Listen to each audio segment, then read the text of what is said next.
I knew this is my cell. This is where I was going to be the rest of my life. And it's just totally hopeless. And you're just, and you knew I know I deserved this place unequivocally. And I felt this presence coming behind me, and I thought it was the devil going to throw me into this cell. And there I was. That was it. And all the creatures began to get really agitated with this presence coming up behind me, because when he came up behind me, it was like every footstep made the ground rock, like a light earthquake, or more. It reminded me of when you're a kid, at least what I did. We played with M80s, put several of them together, blow up trash cans, shooting up the sky, do several of them at once, and the ground shakes. So it reminded me of someone with great power and authority, and all the demons and creatures there took off running. They got out of there.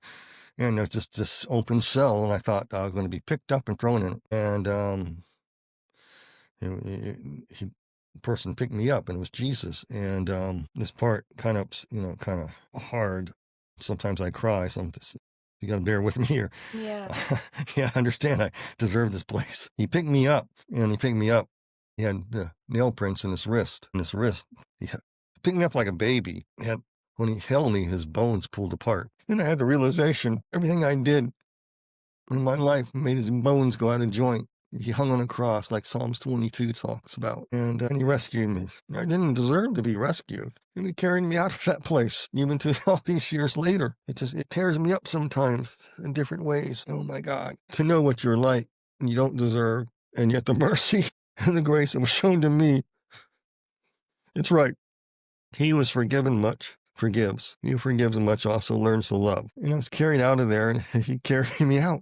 And I went through that tornado vortex again, and went to that big rock and set my feet in front of him. And he looked at me. I couldn't see his face because he had a hood, and he spoke to me. And I guess the option for my return was decided. And he told me that at an appointed time, I'd tell people about this. At the time, none of this made sense to me. And he blew on me, left there, and I went back through the dark void, hearing the beautiful music and all the attributes of God's character traits and things that too wonderful to even talk about. And then I floated back into the room, and I was floating above my body, and I was like a rock back and forth like a leaf, landed right in my feet. You gotta understand, you don't have to believe this at all, but when I left my body, it was 10 till noon. When I came back, it was 10 till 4. Wow. That's when my Okay. neighbor found me.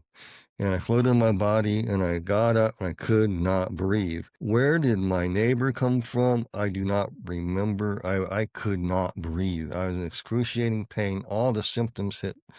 I'm back in reality, and I'm here, and I couldn't breathe. I remember him hitting me on the back. I was standing on the porch. He's getting me in his truck, and he drove me to the hospital. And my head was banging against the glove box of his truck. And I would leave my body, and I'd be floating above the truck as he's driving through traffic lights Really? and red lights, and almost got hit by a Ford Fury, old Ford Fury.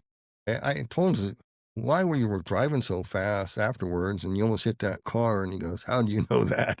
Yeah, you were passed Well, out. How'd you I know? was sitting above the cab. This is pretty neat, floating above the car, you know. I was just Yeah. chilling out, you know.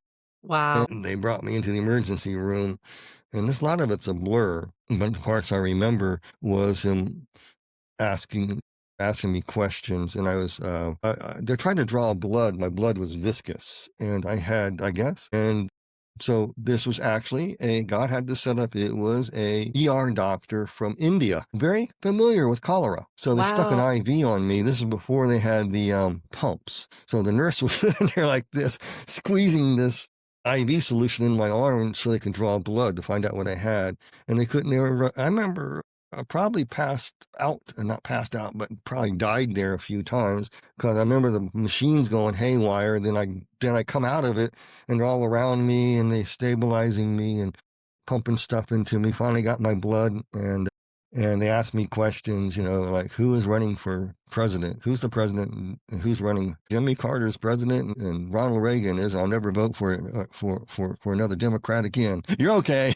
But anyway, that Wow. was that was where I was, family. I don't know how everybody got there. I don't know how long I was even in the hospital. It could have been overnight. It could have been a couple of days. It's all a blur. I was severely dehydrated, and so I was released in the morning, and my Pentecostal relatives were there talking to me. I didn't tell them. Everybody knew what happened. Everybody knew that I was gone. Everybody knew. I didn't know how.